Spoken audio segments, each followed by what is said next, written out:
There's this show called The Majority Report with Sam Seder, and he has a bunch of co-hosts, and I guess it's mostly on YouTube now, but I believe they might be on a couple radio stations as well or something like that.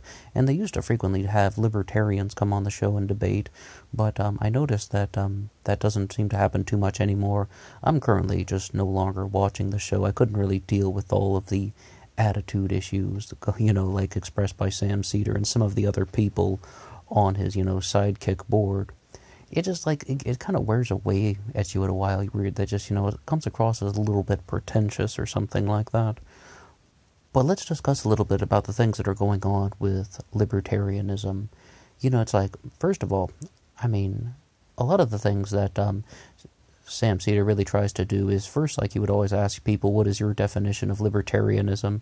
Because every libertarian who comes on the show seems to have their own version or their own definition of what a true libertarian is. And, that's a nice way to throw people off kilter, because not all libertarians have different definitions of what it is. It's the same way that not all Democrats would have different definitions of what a true Democrat is, or a true Republican. This is just a party name. And, the Libertarian Party has grown to the point where they can actually encompass a wide range of, viewpoints. They can encompass a wide range of, even different aspects. Like libertarian secessionism is quite different than that of something like, the constitutional libertarians that follow Ron Paul, and so to speak. But let's actually kind of do what Sam would call where the rubber meets the road. How do you actually put libertarian ideals into action? Well, for the first thing that they have to do is definitely look at the sort of concentrations of wealth and power. I've been listening to, social democrats, as you can see, but also, I was listening to Adam Kokesh, who's a libertarian who's running for president, and he brought up a very good point when he's like, one of the things that the Libertarian Party never really identified as a major problem was, the sort of concentration of wealth in certain entities like the mega banks, about how that sort of, could be problematic in a free society, that could sort of cause a particular, calamity. That's no accident.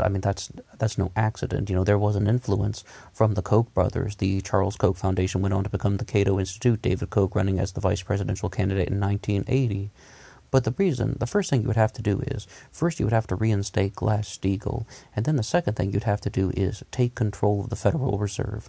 So many libertarians want to jump right into the anarcho-capitalist stuff, like Adam Kokesh, who I already mentioned. We also had Darrell W. Perry, and in earlier, Stefan Molyneux. Stefan Molyneux used to be all about anarcho-capitalism, and he debated Sam Seder, and he was talking all about, but there's no fundamental need for a state and stuff like that. But, the thing that he kind of has really flip-flopped on. Now, Stefan Molyneux is definitely just more in the lines of a normal Republican, so to speak. But the thing you have to do with the Federal Reserve is you have to put it under national control. Libertarianism can exist with acknowledgement of the issues that Sam Seder and his crew seem to talk about. One person called in once to the David Pakman show and just asked a very simple question. Why isn't the Federal Reserve just being managed by the Treasury? The U.S. Department of the Treasury Department, Steve Mnuchin, all of those things. Why is it, the quote-unquote government within a government? So that's a very large thing that the libertarians can do. You can't just jump right into this anarcho-capitalist model. Which is, what they're talking about. People like Darrell Perry and Adam Kokesh wanted to do that. They wanted to dissolve the federal government as part of their presidential platforms. And I know they're just saying that to raise awareness, but what do you actually do in the steps leading up to that? Once again, first, reinstate Glass-Steagall. Second, cut the private bankers out of the Federal Reserve equation. We do not need private bankers affiliated with anything associated with the public money. The next thing that you're going to have to do is you're just going to be having to promote this a message of, just sort of awareness. You need a 1,000-person task force promoting the benefits of something such as, whether it's libertarian secessionism or dark green environmentalism. I think those two are the same things. This is what the libertarians need to do. They need to invite the Green Party into the libertarian realm. I don't know why there isn't a libertarian green alliance already. I don't know why there isn't, a massive third-party alliance going on. I mean, libertarian secessionism and dark green environmentalism are not so far apart. The concept of putting a fence around your property, and that you just sort of say that, hey, this is mine, I'm going to be my own independent entity, I'm not going to use your roads, I'm not going to use your schools, I'm not going to use your hospitals, I'm just going to live here on this land, and I'm going to be a subsistence gardener. Maybe I'll have a goat. Probably not, because, that's an act of aggression against the goat. No, I'm joking. But, it's really just the same thing that the dark greens are saying. So you should promote that message through this 1,000-person task force that will invite people into the libertarian movement. The Green Libertarian Alliance is the first thing that you have to do for that so-called quote-unquote rubber meets the road issue. Where Sam Seder is majorly wrong about libertarian secessionism is he brought up the challenge point once in his debate with Darrell W. Perry, stating that how do you determine that you own the land if, you don't believe in any sort of government? Well, the first thing you have to recognize is it's very simple to sort of determine how you own land without government.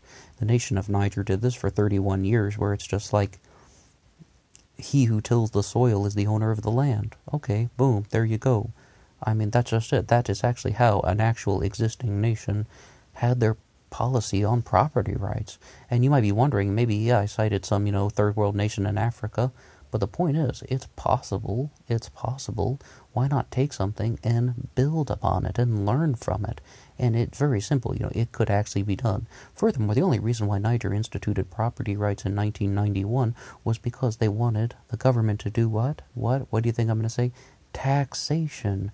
Not to mention, they also wanted to issue property deeds so it could be sold and then taxed once again. This is the whole concept of taxation. I mean, they just wanted to tax the land. That's the only reason why they issued, the concept of, deeds and property rights in that particular country. Well, the other thing that needs to be recognized with this one is a little bit more fundamental. The government's seizure of private property is an illegitimate claim because all parties recognize you as the owner at the time of secession. It's like, if you want to say that you're going to be some sort of, independent entity, at the time that you're saying that, you are the independent owner of the land, the government recognizes you as the independent owner of the land, all parties recognize you as the owner of the land. Like, if you were to ask somebody, hey, do I own this 1 acre of land? The answer is yes. Basically, to understand what secessionism is, it's just that we have sort of a two-way agreement, and then one person says, hey, I'm not doing this agreement anymore. Maybe you've heard of South Carolina or something. They were part of a larger country called, the USA, right? Well, they seceded. It's just like, it's the exact same concept, except it's sort of done with one person, or maybe two people. I really hope that I get a girlfriend by the time this happens, otherwise it's going to be a long and lonely lifetime. No, once again, I'm kidding, I'm going to die alone, that's just me. But, when you actually look at that, that is just sort of the way that we can recognize, once again, you don't need a government to understand property rights. The second thing, the government seizure of private property is an illegitimate claim, because, they're taking something from somebody for no reason other than they want the tax money. And the third thing is that, we need to recognize that this only exists so the government can profit off it. That's really just the heart and soul of all of this. And then the theorist Matt Zwolinski was sort of looking at it from this perspective, that if you were just to sort of take a fence and put it around your land and say that this is mine, I am seceding from a country, you have the right to do it because all parties recognize you as the legitimate owner, right?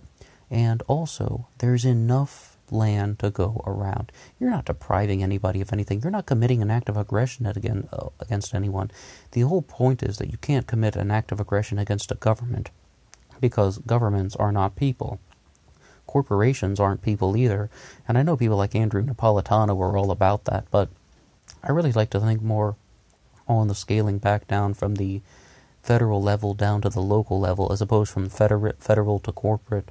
And I was even told, that, when Adam Smith talked about freedom and, like a freer market, that was about being free from institutions such as the mega banks, because, they didn't want the mega banks to just control the private sector to their advantage. By mega banks, I also mean any form of major powerful monopoly. Like, that's sort of, in the theory of Adam Smith. He wasn't, predicting Goldman Sachs, but in a way, yes, and in a way, no. It's just they don't want the private sector to move the public sector to its advantage, which is the world that we live in now. But that means some very, very critical things. That means that, first, we do have to institute Glass-Steagall. We do have to, take away the bankers out of the Federal Reserve equation, and it has to at least come under some sort of federal control. You could have it controlled by the U.S. Treasury Department, but you could also just nationalize the Federal Reserve and just have it the way it is at a national level. Then you can just sort of do this sort of direct action plan where you promote this message of dark green environmentalism combined with libertarian secessionism. I want to actually try this out. I really do. I want this to try out in Boundary County, Idaho, and in Bottineau County, North Dakota. I think that there are very suitable pieces of America that really should try out this secessionist model where people should just be, seceding from the nation. The thing is, though, we really have to get everybody in America to start thinking in, a different way. And the way you do that is you kind of just sort of scale things back down to the individual level. And, it's like, because we have to remember that individuals have rights too. And right now, it's like, if you actually go through this plan of libertarian secessionism, you can understand that this is the only way to bring peace to the world. As long as we have existing governments, we're never going to have any sort of peace and sustainability. As long as we have existing governments that are fueled by these massive mega banks, as well as big oil and the arms industries, kind of a combination of those things, which form the deep state, or if you want to call it that. So the way we cut down on those things is, first we have to make those things smaller. Government's going to get a little bit bigger, and then it's going to get much, much smaller, especially if we have this alliance between the Greens and the Libertarians, and pulling in everybody, the Constitution Party. We also need to be pulling in the Prohibition Party. We need to be pulling in the remnants of the U.S. Labor Party. All of these things need to come in together and, just create a massive, more powerful entity. But the thing with dark green environmentalism is it's all about kind of like a reshaping of human civilization. We need to recognize that as long as we have these governments that create these massive amounts of human and sort of excessive development, we're going to be living in a world of destruction. What we need to do is, instead of just talking about progress, like the way that progressives love to just talk about progress, let's look at the concept of coming full circle. Nature goes full circle. The seasons go full circle. Everything in existence goes full circle. Maybe the Earth going around the sun, and as well as, all the planets and their rotations and revolutions. All of these things happen, in a circular fashion. Well, it's time for us to recognize that we need to move toward a more qualitative form of life that will reduce conflict in both the mind and the external world. And the way you do this is you promote an image that removes destruction from society. And the only way to remove destruction from society is to promote libertarian secessionism. Communism can't do it, because communism has nothing to do with removing conflict. Socialism can't do it because socialism has nothing to do with removing conflict. Capitalism can't do it because capitalism has nothing to do with removing conflict. The only way that human beings can exist on a world is if they have a higher level of moral understanding that this is just the area where I'm going to inhabit, and I'm not going to violate the freedom and just the humanity of another human being. If we actually have all people, sort of believing something in a more higher moral understanding, and you might think that it's crazy. And when I first heard this stuff, I was just like, it's impossible to get somebody to start thinking in a way like this. Well, the thing that you have to recognize is we're almost there. Most of the time you can walk down the street and people don't assault you. I mean, like, I have neighbors, but they don't come into my yard because not only forget anything like the police, they know where the property line is, and we don't even have a fence. So that's what the guys like Sam Seder don't quite understand, is we're almost there toward this society that actually is based on freedom as opposed to one that is based on, kind of authoritarian, tyrannical control. Now, the biggest thing is, the libertarian arguments that do not hold up very well are the removal of the minimum wage. Forget that. We all just need to become subsistence gardeners and be happy about it. I would love that anyway. But in terms of some other things, it's just like we have to recognize that there actually is a way to bring peace to the world. And, once again, the first things we have to do, reinstate Glass-Steagall, nationalize the Federal Reserve, call for the alliance of the Greens and the Libertarians, and then we can begin these sort of trial projects in North Dakota and in Idaho. And this would really be an opportunity to just show the so-called where the rubber meets the road example that this libertarian secessionist model could actually move things forward. In that debate I mentioned with Adam Kokesh, he was the person he was debating said, libertarians are going to destroy society. I don't necessarily think of it as destroying society. It's more like our society has to come full circle. Once we recognize that societies are the things that are causing the wars, and the only thing to get rid of the wars is the higher level of moral understanding where you're just like, hey, this is the property where I live, and I'm going to never violate the freedom of another human being and never destroy the thought freedom process of another human being. I'm just going to live here, and I'm going to live at peace, and I'm going to love life, and, I'm going to take care of a garden, I'm going to meditate, and I'm just going to live in an absolute, as close to perfect as possible world. It's not really anything that is crazy, but we have to recognize that guys like Sam Seder are just going to say that it's impossible because they want socialism, because they want to be social democrats. I mean, I understand that the free market with a higher social safety net, i.e. social democracy, is something that's going to happen first. Not socialism, but the free market with higher social safety nets. For the time we live in, for 2018, 19, 20, 21, the social safety nets should never be on the table, like, for negotiation. We're talking about not only things like food stamps and WIC, but also, CHIP, the Child Health Insurance Program.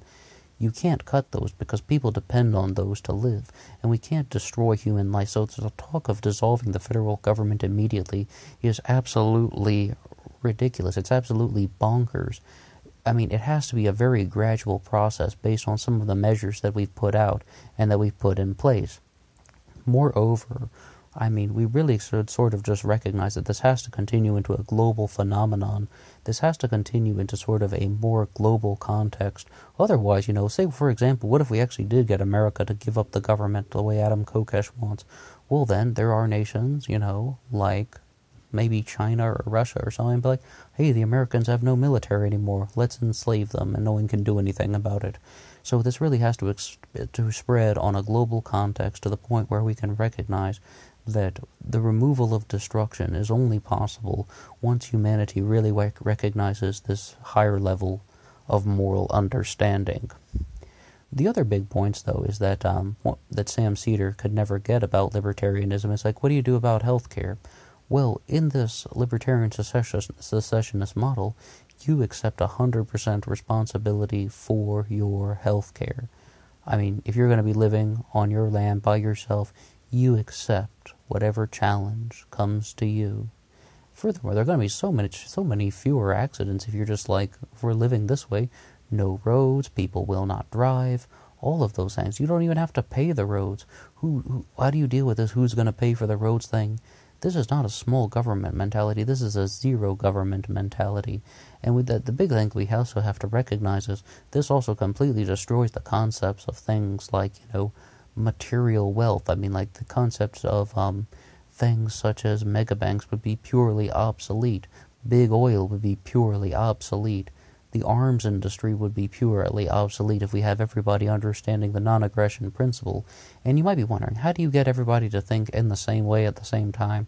Well, here's what you do. You have to strive toward the ideal, because if you don't strive toward the ideal, that's a synonym for not trying. And, guys like Sam Seder are more just like, hey, your plans are going to be difficult, so why don't we just not try? Because here's a plan that's easier, even though it actually still leads to all the things like war and things like, causing famine in places like Africa because of the refusal to accept responsibility for the American corporate empire. I mean, well, yes, corporate empire. I mean, it's like when they say, quote-unquote, multinational corporations, what is one of these multinations that is sucking, the lifeblood out of a variety of nations around the world? They come from places like America because of our banking structure, and because of the profitability of big oil, and because of the profitability of the arms industry, or whatever industry you would like to choose. So, what we have to do is render those obsolete by promoting this libertarian secessionist model. And if you're accepting 100% responsibility for your own health care, for your own housing, for your own life, then you don't need the government. That's the absolute fundamental understanding that guys like Sam Seder are completely lacking. You do not need the government to live. Joe Schmo does not need the government to live. Joe Six-Pack down the street doesn't need the government to live. No human with a functioning brain needs the government to live, as long as you have that land that you can use, to obtain your own food, clothing, and shelter. It is doable, There's a very famous speech by Charlie Chaplin in the film The Great Dictator, when he had one line in there when he said, "Do away with international borders." Well, what does that mean? Does that mean that we aren't going to have countries, or does it really mean that we're just all going to unite in human spirit, and that we're all going to unite into just sort of a higher level of human understanding? And you might be thinking, Charlie Chaplin wasn't a libertarian when he said that, but he could have been. And this is something that we can learn from. We're all about learning from other people, and we're all about just expanding this realm of ideas, social awareness, moral understanding, love of the earth, love of humanity. The things that drive human civilization forward are all going to be captured in the next couple years, when we really begin to recognize that the role of government in society is absolutely useless in comparison to just, human awareness of caring about other people. That's the key, and that's what's going to move society forward. So, the biggest thing we need to say is, yes, this sort of anarcho-capitalism can't exactly work. Libertarian secessionism can work. If we could almost just, get rid of any sort of anything that is associated with people buying and selling other people's lives, because that's going to create an act of aggression in itself. Let's look at this libertarian secessionist model, and let's see what we can come up with. What do you think?